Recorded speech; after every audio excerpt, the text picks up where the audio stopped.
Good morning, beloveds. I have been up and been to the gym, and when we were leaving the gym, we were sitting at a stoplight to get out of the neighborhood, and there's a Walgreens across the street, and I thought it was a dog, and my husband goes, "That's a goat." There was a goat randomly walking through a Walgreens parking lot in a fairly, suburban neighborhood. I was just like, there was a goat. All right, which kind of feeds into today's topic. It is September 3rd. Our title is Laughter as a Spiritual Gift. And our author is Jane Claypool. This was posted to her blog in January of 2013. Laughter as a spiritual gift. Notice how much better your day goes with a good belly laugh. Do you have a friend, a relative, a pet, or a TV show that makes you laugh? Do you understand how laughter enriches your life? Laughter is a part of my daily spiritual practice. How about you? The scientific as well as the anecdotal evidence is clear that laughter is good for us. It is a great healing agent. It is efficacious emotionally, physically, and mentally. So we should cultivate the people, places, and things that encourage us to laugh. Why not take a moment today to write a list of people and things and that consistently make you laugh? Everything on your list is a blessing and should be cherished and encouraged. Which, and she's right, there is good scientific evidence on how laughter does improve you emotionally, physically, and mentally. In fact, there's an old line that says laughter is the best medicine. Well, you know what? It is. There is science behind how laughter, watching funny movies and things like that are actually, really make you laugh, help with support your immune system. So it is a spiritual gift, and it is a real thing, and it is one of the best ways to change your mood. And so I was in a group where it's a discussion group, and we have a topic and we discuss, and we kind of go from there. And one of the ladies in there she says she creates operator manuals for herself. And so she writes down movies and songs and people for whatever mood she might be in. So she has, these are the things that work when I'm in this mood. They help and it's a good idea. It's like, what is the movie that you have that is a go-to, or the book that that is a go-to, that when you're in any kind of mood that will help you? They do say it's an extremely important part of a good, healthy relationship is that you can make each other laugh. And while I am funny, just because that's who I am, what I appreciate about my husband is when he tries, he's not, but he can be, he just has this way of, especially when he knows I'm in one of those moods, where he'll like do something or say something, and it's just really funny because he knows that it will provoke that. It's like neither of us are the joke person. We don't tell each other jokes, but we do things that are just funny. And he always knows when to pull one of those out when I'm in one of those moods. And it really helps. It really helps. And so when you have those people in your life that can take your mood, roll with it, and provoke that laugh out of you, just pull that laugh out of you. And it's a good idea to have a list of TV shows or comedians or, videos, or, I know who I know when I go on Instagram, it's like, I know who I can count on to make me laugh. And so it's like, sometimes I'll just go look specific people up and go, okay, you're gonna provide me that laugh that I need to get out of the mood that I am in. I talk about it. Joy is a quality of God. Well, laughter is also a quality of God. And we should have as much of it as we need in our lives, as much of it as we want. We can't be silly all the time, but we can be silly a fair amount of time. And that's just so much worth it. And that's one of the beautiful things about being in Science of Mind.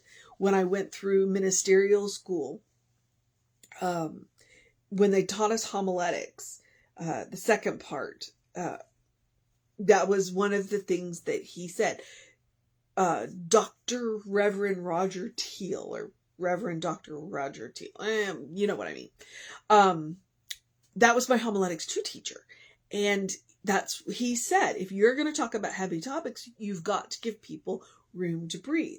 So if you're naturally funny, great. You're just going to weave it in there naturally. If not, then, please you can use the canned jokes, put them in there, give people a chance to breathe. That's one of the reasons why I disagree with hellfire and brimstone preachers. It's like they don't ever give you a chance to breathe, so you walk out of their services feeling worse than you walked in. Well, what's the point of that? You come to church to have to have an experience with the divine. You want to walk out of there feeling better, not worse about yourself. And so that's our goal, is to give you a chance to breathe. And we will do it at our own expense. I'll tell on myself every time I do something silly. I'll tell you, because I'm going to have a good laugh about it, and hopefully you will too. And it's not laughing at me. You're laughing with me if I'm telling on myself. So laughter truly is a spiritual gift. And I'm down with her and with my friend from this group. Write yourself an owner's manual. Put that list of comedians and TV shows and movies and people and songs that make you feel good, that help you laugh. Jimmy Buffett died yesterday, or maybe Friday, but we heard about it yesterday. And that was one of the things that I always appreciated about his music, is it was funny. He had funny bits in there. And he's like, if you can't laugh, then what's the point of life?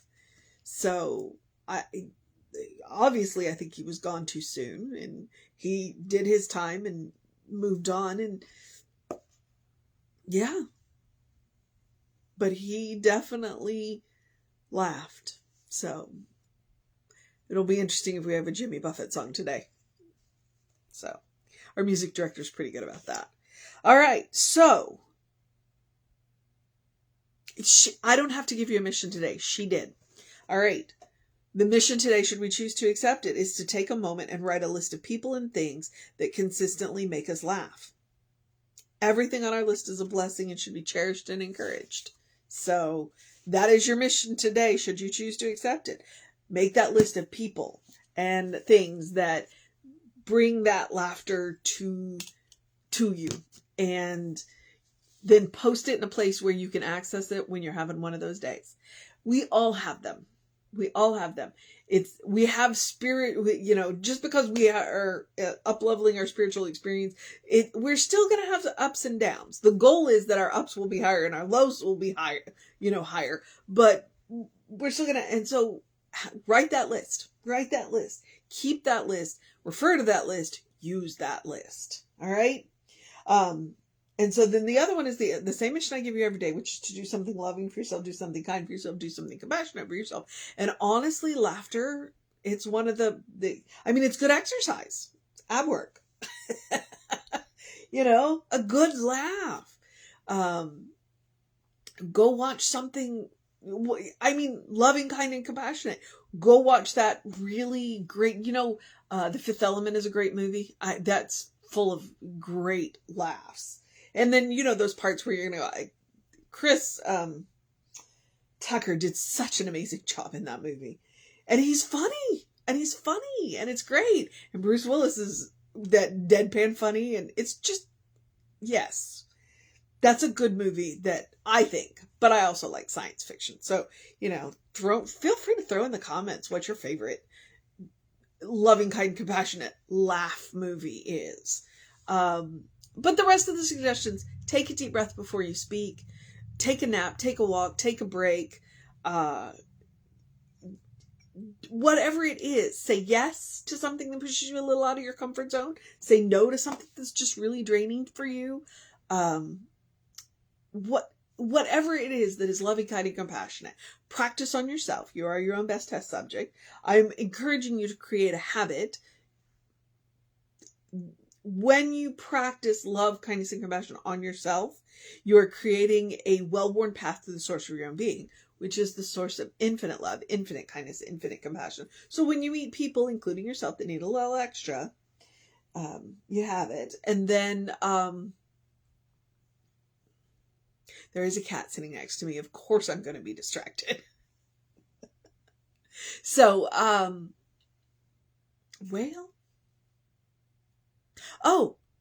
and the main reason to practice on yourself is you deserve your own love, you deserve your own kindness, you deserve your own compassion. All right? Practice on yourself. The rest of the suggestions are the same usual ones. Do something to engage your mind and your body, whatever that looks like for you today. Please drink plenty of water. We're still doing the rain dance here. So hydration is super important. We're still looking at, it may only get to 97 today, but still the humidity is kind of high because we're looking at those thunderstorms. Hydrate. Your brain works better when it's well hydrated. Your body works better when it's well hydrated. Your skin looks better when it is well hydrated. So hydrate. And then get that early in your day bright light. Today we got to watch the sunrise. We were on the road before the sun came up. I think if it's after 7 o'clock now, we were actually in the gym workout before the sun came up. So I was like, yep, no, I got that. I kept walking out of the sun. Anytime I would go get water, I was like, okay, couple of minutes of sun right now, 5-10 minutes early in your day, 7 to 9. That's what we're looking at. 7 to 9, 5 to 10 minutes. It will help to reset your circadian rhythms. It's a natural hormone cycle. You will have more energy during the day. You'll sleep better at night if you can get that light. And if you cannot get natural sunlight, it is okay. Artificial light will help too. And if you need it, you can Google seasonal effect disorder lamps. It may just, at this point, it may just be a light bulb that you can buy, but that'll get you, especially since we're coming into the darker part of the year as the days get shorter, it'll help. Okay. Just don't use it at night right before you go to bed. That's not the goal there. All right. I guess I'm at the social media part. No. You know what? I'm going to forget my Ernest Holmes quote. Open the windows of your soul. Allow the breath of heaven to remind you do live in heaven right here, right now. It's all around us all the time. And laughter is one of those things that can bring heaven that much closer to you. I believe that my idea of heaven is that it's the silliness and the funny stuff, and where you can have a good laugh just anytime you want, not anytime you need, anytime you want. That's kind of one of my ideas of heaven. I'm also going to be surrounded by books, which is kind of what my house looks like anyway. So I already live in heaven, right? Because it's a state of mind. It's a state of consciousness. And when we do things like laugh, it brings it that much closer, so that we learn that we can create it for ourselves. And when we learn to create it for ourselves, nobody can take it away from us. Okay. That makes it a superpower. And two, when we learn that it's a state of mind, it's a state of consciousness, it ceases to be a place we have to get to. Okay. It becomes any place we are. It can be any place we are. That's the incredible thing. So keep that in mind. Keep that in mind. Open the windows of your soul. How do you do that? Look for the good and praise it. Emma is right. That is the reason why Emma Curtis Hopkins is the master teacher, or the teacher of teachers, is because that is the simplest advice. Look for the good and praise it. Because when you look for the good, it naturally multiplies. And you'll feel better. All right. Oh, you are so cute. Oh, I can't stand it. Oh, okay. He's on his back, curled up, looking at me up through those, half closed eyes. I'm just going on and on about my cat. So now I'm at the social media part where I get to remind you we are Creative Life Spiritual Center, Creative Life Spark. I am the running Rev Ryan on the social medias that I am on. I would encourage you to email info@creativelife.org if you want to know what's going on with the center. That is a constant contact email, and the hot links are hot. I think there are hot links to most of our social medias, and then there's just all kinds of stuff. We try and put light, bright, funny. So if you need a good laugh, we are one of the places you can come. I don't know what I was about to say. So I guess I'm in the part where I get to encourage you to have a great day, a wondrous day, a fantastic day, a magical day, an enchanted day, a wonderful day, an awesome day, an amazing day. A laughter-filled day. A practicing on yourself day. A learning a good joke day. A make that list day. Surround yourself with people that make you laugh day. A good day. And if that is too much pressure, simply have a day. You are enough, just as you are. You are a beloved child of God in whom God is well pleased and well represented. You are a divine spark, a brilliant light. You are a spirit in motion. You are God in action, or as Reverend Jesse likes to call us. You are a godling. Know the truth of your being. All right, beloveds. I am going to move into the process of my day, so I'm going to remind you that Reverend David will be on around 5 p.m. with you. I'll be back with you around 9 a.m. But if you are watching this, you can scroll to the next video if it's after 11 p.m. or a.m., and we will have an amazing service for you. So that's coming up soon. So watch out for that. Take care of yourself. Know that you are loved, and I will see you next time.